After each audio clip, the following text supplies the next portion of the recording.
Well, kids, you want to be like Greta Thunberg and save the planet? Well, I've got something for you. Now, if you look behind us here, you can see a road over there, and it's about 8:30 in the morning, and at this time of the day, about 40% of all vehicle traffic in this area is parents driving their kids to school.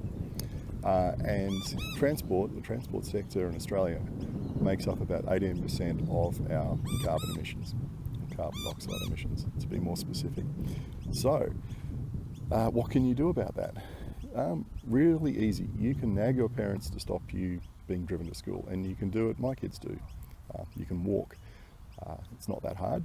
Or you can get on a skateboard, or you can get on a scooter, or you can get on a bike, and you can get yourself around rather than being driven. Now, every day, our kids walk about 1.3 k's each way to school. So let's say 2.5 kilometres in round figures. You add that up over the course of the week. Now, if they were being driven to and from school, of course, it'll be 2.5 kilometres in the morning because you've got to drive from home to school and then back again, and then 2.5 k's in the afternoon, so 5 k's a day.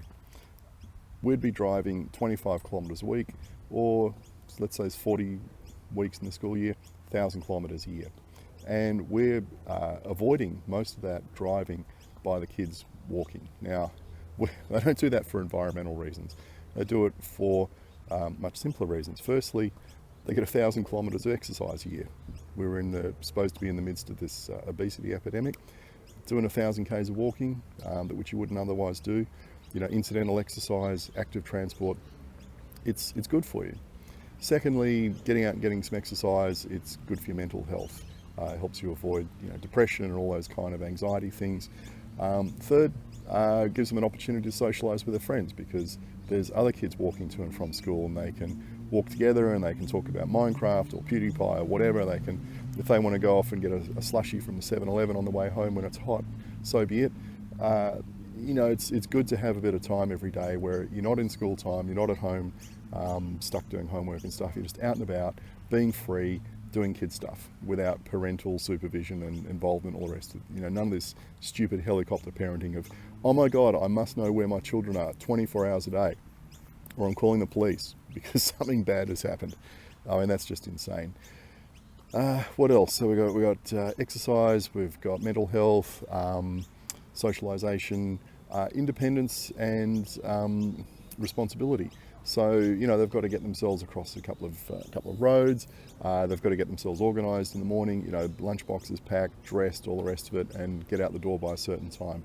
And that's their responsibility to do it. They're not being driven by us saying you've got to be in the car at 8:15, and it's all around. The parents doing everything for them, and mollycoddling them, and growing up as mummy's boys and stuff. It's they're learning how to do this stuff for themselves and to take responsibility and to develop self-discipline. So all these things can come from something as simple as walking. And then there's this massive environmental benefit of this huge amount of kilometres of driving that's avoided.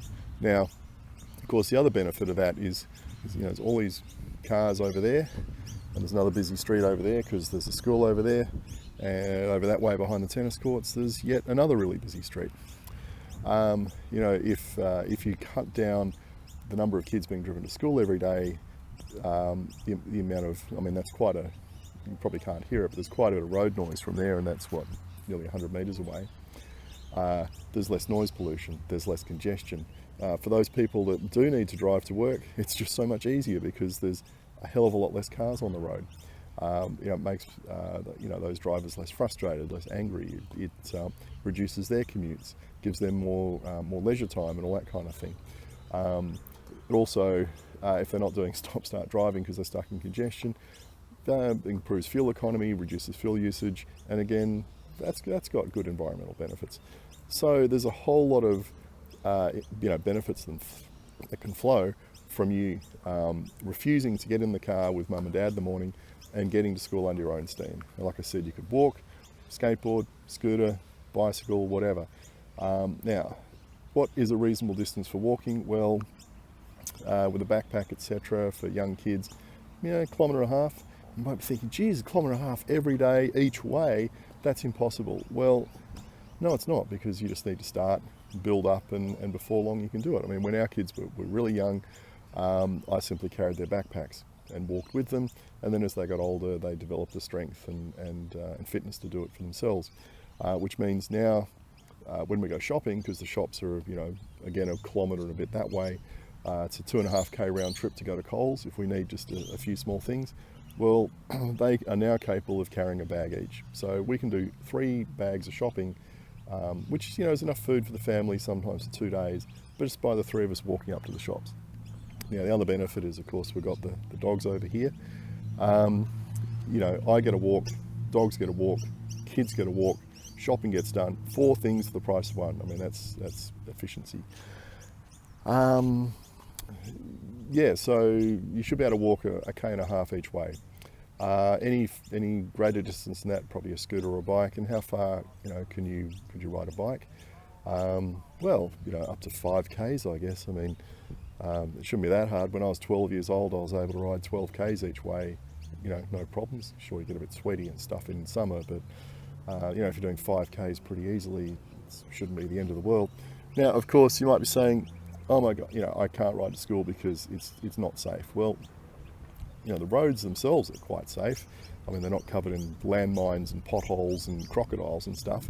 When we say the roads are unsafe, what we actually mean is there's idiot drivers over there that make it unsafe to be on the road with them, because they'll be distracted, they'll be aggressive, they'll be impatient, they won't see you, or they'll deliberately have a go at you because they don't think you have a right to be on the road. In that case we need separated bike paths, and we don't have that here, unfortunately, because everyone wants to be driven everywhere, so council doesn't see a need to put those paths in. Well, you want to be a climate activist? Go and annoy the council and say, I want to be able to ride to school. Build me a bike path. They've declared a climate emergency in lots of councils. Our council declared one 2 weeks ago. Force their hand. Get them to make it possible for you to safely get to school under your own power. And like I said, we're saving 1,000 kilometres of driving a year by the simple act of walking to school. We're doing maybe another 500 kilometres in saving by doing a lot of our shopping by walking to the shops.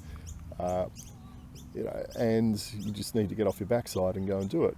I think it's nice to go and, you go and protested for a day, and if you're then getting back in the BMW or the Mercedes or the Toyota or the Land Cruiser or whatever with mum on Monday to get driven to school, no, that's not environmental activism. That's a cop-out, that's hypocritical, that's a waste of time, just annoys the hell out of everyone else. Step up, take action, and stop getting driven to school, and annoy your parents until that can happen. Bye. So here's a bit of footage from the Bay Run this morning. It's Saturday, it's spring, it's absolutely beautiful, the sun's out, and on a day like today there's probably up to 1,000 people at any one time going around the Bay Run, and I know that because I've counted them. There's people walking their dogs, there's kids riding their bikes, there's adults in Lycra going a lot faster, there's people with walking sticks, there's joggers, there's mums and dads with prams. You've got the whole range of people out there on a weekend getting some exercise. And the Bay Run is 6.7 kilometres around, and I know that because I've measured it on the GPS. So you've got all these people who on a weekend it's like, I've got to get out and get some exercise, and I'm going to go do the Bay Run because the exercise, it's good for me, it's good for the kids, it's good to get out in the open air. I mean, look at that, it's a beautiful view out there, we're getting some sun, we're getting away from the devices for a while. I might bump into some friends. You often see groups of people that have obviously bumped into each other and they're stopping and having a chin wag. It's just good. There's all sorts of good stuff which I covered in that previous clip about why we go and do the Bay Run. And then why is it that we recognise the benefits of this exercise, the physical benefits, the mental benefits, the emotional benefits, all that kind of stuff. And then the school holidays are over and we're going to go and stick our kids in the car and drive them to school. And at the end of the day, we're going to drive to school and stick our kids in the car and drive home. What's the point? Doesn't that just seem a little bit silly that you've got this great opportunity to get the kids out to do all this stuff that you think is so great on the Bay Run, and they can be doing it every single day, just going to and from school. And yet we deny that for whatever reason. And I'm sure there's heaps of excuses why. It's too far, it's too hot, it's too cold, it's too windy, it's too still, it's too wet, it's too dry, it's too hilly, it's whatever, you know. There's always a reason why you don't want to do it. Well, maybe start thinking about reasons why you should do it. In the previous clip I talked about how right now we're avoiding 1,000 kilometres in driving per year. Well, for a little while we lived in Strathfield and the kids still went to school over this way, and we're actually driving 7 k's each way to drop them at school. So 14k round trip in the morning and a 14k round trip in the afternoon. 140 k's a week, 6,400 kilometres a year. That's what, pretty much the equivalent of driving Perth to Sydney and back, almost. Well, maybe not quite, but you know, it's a serious amount of driving just to take the kids to and from school. Now, sure, that's a little bit too far to walk, obviously, but you know, it's not really too far to drive. To ride. But yeah, I wouldn't do that because why? Because unlike the Bay, where we've got this absolutely fantastic infrastructure that's been put in, you know, grade separated bike lanes and walking lanes, you know, there's a curb between you and the traffic, there's fences in places. This is a safe place where anyone can ride a bike or walk or scooter. And you know, we don't have this kind of infrastructure radiating out from our schools, for instance, so that kids could get onto a path like this and ride 1.5 k's to school. We don't have this radiating out from our shops, so you could walk out of your front door, get on a path like this, and go up to Coles at 5 o'clock. Go up to the shops in Majors Bay Road. Well, you could almost get to Birkenhead on this, but of course there's the missing link between where the Bay Run finishes, kind of at the Iron Cove Bridge, and that little section getting into Birkenhead. And that would be an absolutely perfect way to get to Birkenhead shops, just do a little bit of shopping, stick it on panniers in the back of the bike. Can we do it? No. What about the IGA up in Drummoyne? Is there any safe you know, cycling route like this to get to the IGA? No. What about the IGA in Warringah? No. You know, so yeah, so next time you're down on the Bay Run and you're looking at it and thinking, oh, you know, this is so good going and doing a lap, well, just consider this. Our kids are doing the equivalent of 2 laps per week of the Bay Run, just walking to and from school.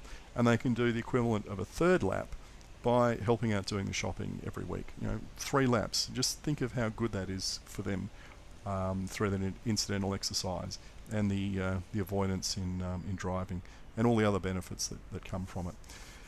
So, yeah, if you want to be like you know, Greta and save the world, it's possible. It's easy. You just got to put your shoes on, you know, when you go back to school, and not get in the car.